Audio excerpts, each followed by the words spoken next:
संत मत धारा आपकी सेवा में प्रस्तुत। साहेब की जय हो।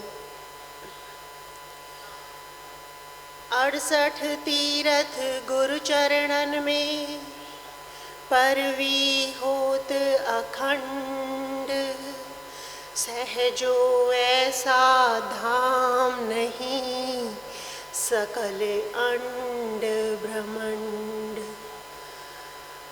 मैं अपराधी जन्म का नख शिक भरा विकार, तुम दाता दुख भंजना मेरी करो सुधार। शिर गुरु हमें न बिसारियो, लाख लोग मिल जाए, हमसे आपको बहुत है, आपसे हमको नाय। प्रेम से बोलिए श्री सद्गुरु साहेब की जय हो। आदरणीय गुरुदेव, गुरु महाराज जी एवं प्रस्तुत साध संगत, आज गुरु पूर्णिमा है। बुध पूर्णिमा के अवसर पर हम सारे मालिक की चर्चा करने के लिए आज फिर से एकत्रित हुए हैं, एक साथ बैठे हैं। गुरु पूर्णिमा ये शब्द जो है ये ब्रह्मांड है। गुरु पूर्णिमा अगर आपने कह लिया तो मुझे नहीं लगता आपको किसी और तंत्र की और किसी मंत्र की और सिर्फ कह नहीं लिया। अगर हम लोगों ने गुरु पूर्णिमा समझ लिया तो मुझे नहीं लगता कि हमें गुरु पूर्णिमा समझ लेने के बाद कुछ और समझ में आए या ना आए उसका फ़र्क पड़ना चाहिए। पूर्णिमा को हमेशा गुरु से पूर्ण से जोड़कर देखा जाता है और इस बात को हम सारे ही जानते हैं कि पूर्णिमा को गुरु से जोड़कर देखा जाता है। अमावस्या को शिवजी से जोड़कर देखा जाता है। ये हम अपने अंतर्गत, अपने सत्संग के अंतर्गत जो है हम चर्चा कर रहे हैं, तो इस बारे में मैं कहूँगी।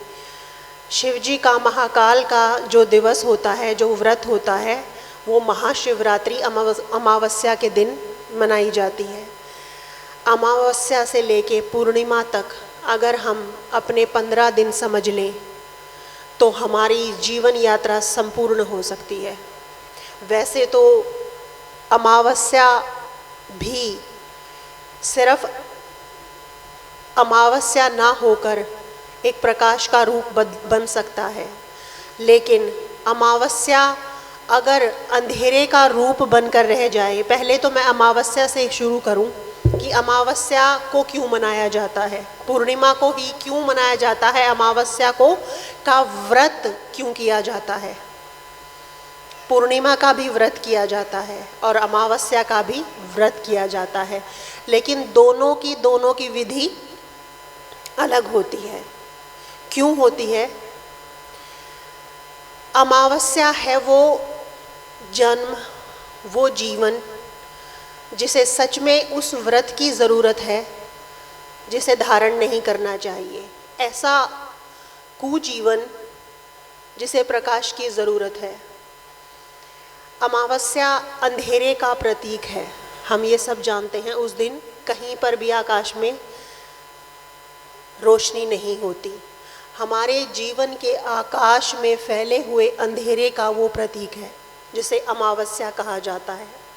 वो जन्म जो हमें 84 की तरफ लेकर जाएगा, वो जीवन जो हमें अमावस्या की तरफ लेकर जाएगा, वो चाहे पूर्णिमा के दिन भी, मैं पैदा हुई हूँ पूर्णिमा के दिन, मैं इसीलिए कहना चाहती हूँ कि अगर मैंने जन्म पूर्णिमा के दिन भी ग्रहण किया है तो भी मेरा जीवन अमावस्या में बदल जाए, अगर गुरु की पूर्णिमा मेरे जीवन में ना आ पाए। एक तरफ है घटना और एक तरफ है बढ़ना, ये हम सब जानते हैं। चांद एक तरफ घटता है और एक तरफ बढ़ता है।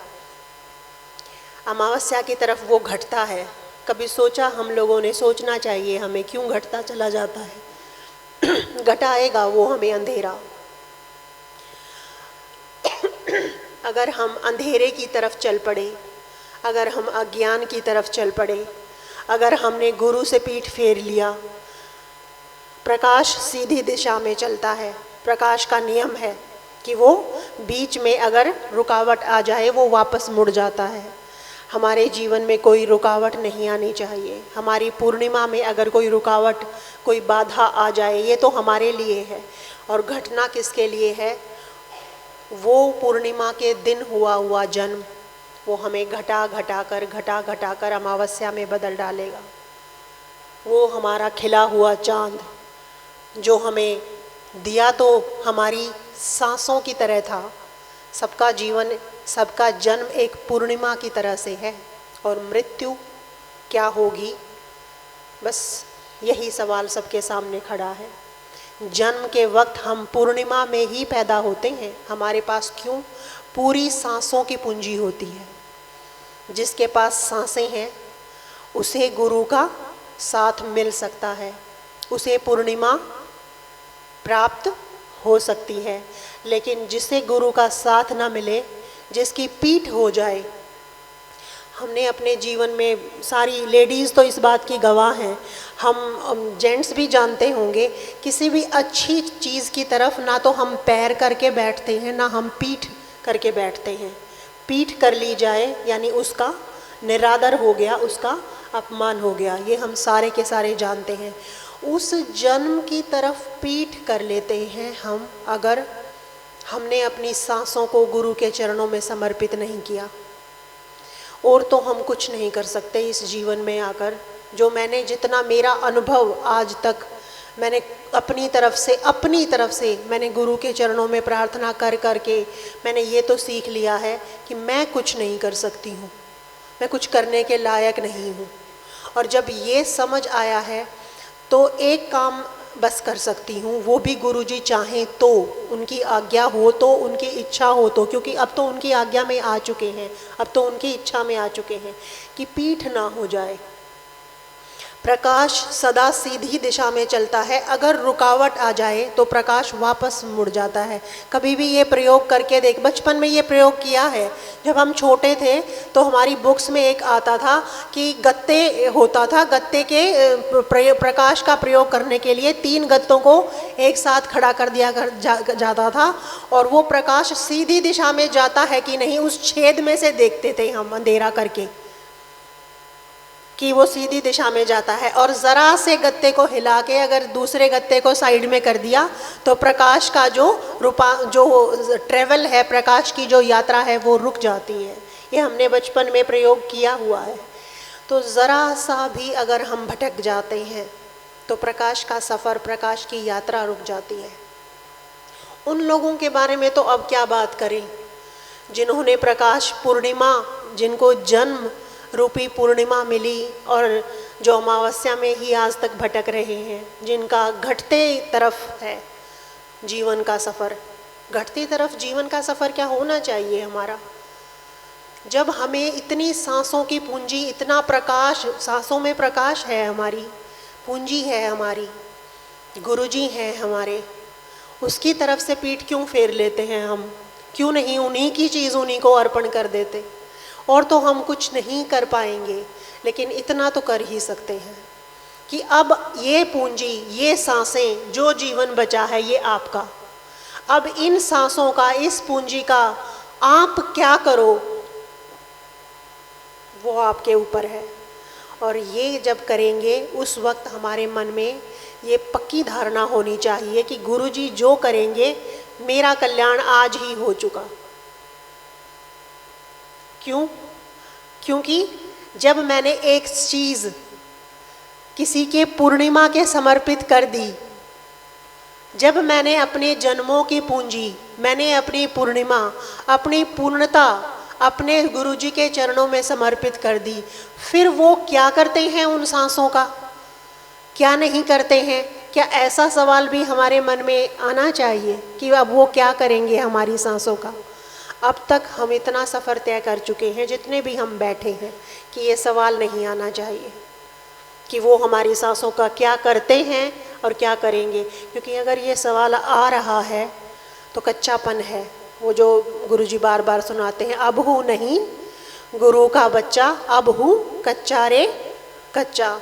तो ये कच्चापन, ये अमावस्या, ये प्रकाश की गति को रोकने वाली है। मेरा जो मैं ये एक्सपेरिमेंट, जो ये प्रयोग समझाने की कोशिश कर रही थी, ये जो शंका है, ये जो हम समर्पण में हमारे कमी रख जाते हैं, ये वो प्रकाश की दिशा को, उसके ट्रेवल को, उसकी यात्रा को रोक सकती है।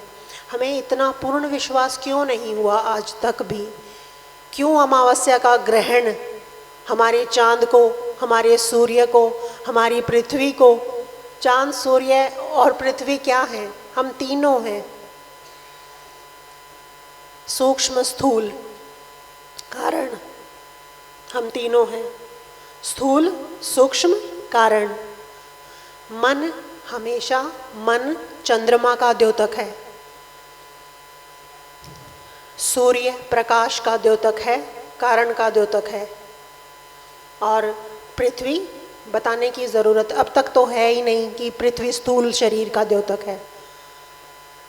तो हमारे तीनों हमारे पास होते हुए भी क्यों हम अपने मन को, एक बात याद रखिए, मन बेशक हमारा आज दुश्मन है, लेकिन मन का साथ लिए बिना हम सूर्य को पा नहीं सकते। जैसे ही मन विचलित होता है, मन क्या है? बीच का गत्ता है।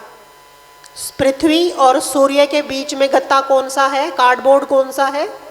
मन। वो हिलता है, और जैसे ही वो हिलता है, उसके छेद में से सूर्य तक पहुंचना हमारी पृथ्वी का बंद हो जाता है। अगर समझेंगे तो बहुत कुछ है, और नहीं समझें तो कुछ भी नहीं है। हर बार पूर्णिमा मनाएं तो हर बार समर्पण पक्का होना चाहिए।